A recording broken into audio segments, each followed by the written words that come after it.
think organizational resilience is a brilliant topic for all of today's students of organization, in part because the world is getting much more complex. We have unexpected events happening all the time. You can see it in the world every day. There's something that on a big basis that institutions or organizations didn't expect.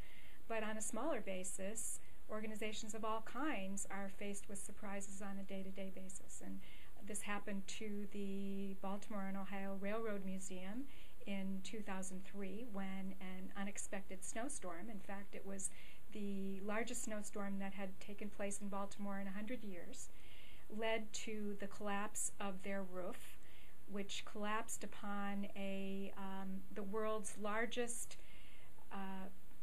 combination or collection of railroad memorabilia. And they certainly weren't expecting that. They were in the throes of preparing for something called the Fair of the Iron Horse, which was a fair to celebrate the 150th anniversary of railroading in the U.S.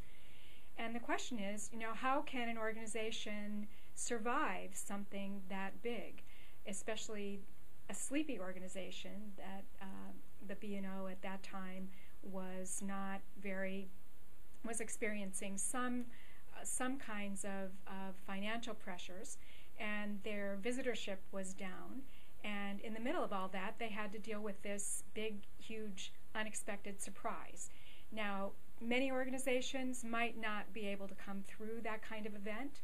They were able to, and I think this case really demonstrates why and how organizations can come through events that they don't expect very well, why they can bounce back, and sometimes why they even bounce back stronger than they were before. So I'm hoping that students will learn two things from this particular case. One, I think there are certainly lessons about leaders and leadership during times of crisis.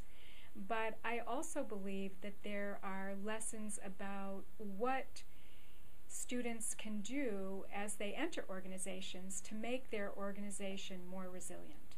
And I think that a lot of us don't really think about the kinds of practices, the kinds of capabilities that we want to create or enact in our organizations on a larger scale. And I think that it's important for us to think more broadly beyond ourselves.